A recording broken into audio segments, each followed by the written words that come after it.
एक हज़ारों में मेरी बहना इमोशनल कहानी। बहन की शादी को 12 साल हो चुके थे। उसका ससुराल पड़ोस के गांव में ही था, लेकिन मैं अब तक कभी उनके घर नहीं गया था। लेकिन वह कभी कभार सबसे मिलने घर पर आती थी। एक दिन मेरी पत्नी ने मुझसे कहा कि तुम्हारी बहन जब भी आती है तो उसके बच्चे पूरे घर पर कब्जा लेते हैं और बहुत परेशान करते हैं। पूरे घर में सामान फैला देते हैं। खर्चा तो 2 गुना बढ़ जाता है। तुम्हारी माँ तो चोरी चुपके से उसे साबुन, वॉशिंग पाउडर, चावल और दाल यह सब चीज़ें देती रहती है। यह सब सुनकर मुझे बहुत गुस्सा आया। मैं मुश्किल से घर का खर्चा चला पाता हूँ और मेरी माँ मेरी बहन को सब कुछ दे देती है। एक बार बहन घर आई थी, तभी उसके बेटे ने टीवी का रिमोट भी तोड़ दिया। मुझे गुस्सा आ गया और मैंने अपनी माँ से कहा कि दीदी को ऐसे बार बार घर नहीं आना चाहिए, बस दीपावली पर ही आया करे, और जो तुम झोला भर भर के सामान देती हो वह भी बंद कर दो। माँ ने कुछ नहीं कहा, पर बहन ने सब कुछ सुन लिया था, लेकिन वह भी कुछ नहीं बोली। 4 बज चुके थे। उसने अपने बेटे को तैयार किया और कहा, भाभी मुझे बस स्टॉप तक छोड़ दो। मैंने ऐसे ही झूठ मूठ दीदी को बोला। जा रही हो दीदी, कुछ दिन और रुक जाती। उसने मुस्कुराते हुए कहा, अरे नहीं, बच्चों की छुट्टियां खत्म हो रही है, हमें जाना चाहिए अब। एक दिन हम दोनों भाइयों के बीच ज़मीन का बंटवारा होने वाला था। तभी दीदी भी आई थी, लेकिन मैंने उनसे सीधे कह दिया कि मैं अपने हिस्से में कुछ नहीं दूंगा।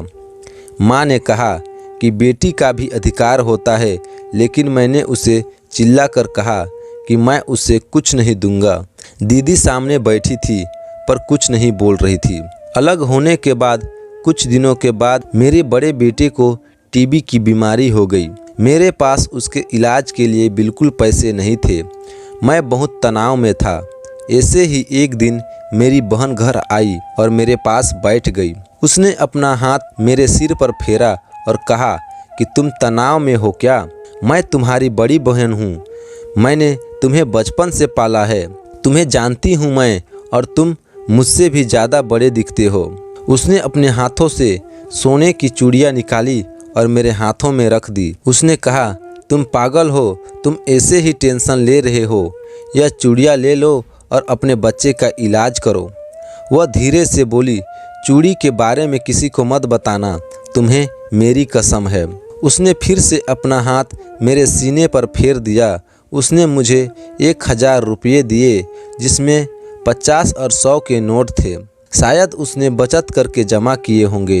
यह पैसे जेब में रखते हुए बोली कि बच्चों को जो चाहिए ले लो और इस तरह टेंशन लेकर मत बैठो। चलो, मुझे अभी जाना है। बच्चे स्कूल गए थे, इसलिए सोचा जल्दी जाकर भाई को मिलकर आऊं, इसलिए आ गई।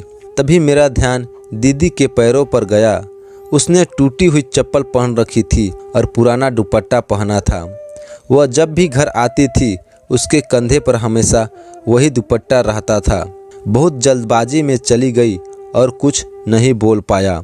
हाथों में वह चूड़ियाँ लिए मैं ज़ोर ज़ोर से रो रहा था। हम भाई कितने स्वार्थी होते हैं ना, पल भर में बहन को पराया कर देते हैं, और बहनें अपने भाई को जरा सा भी दर्द बर्दाश्त नहीं कर पाती। उसके घर में वह कई समस्याओं का सामना करती है।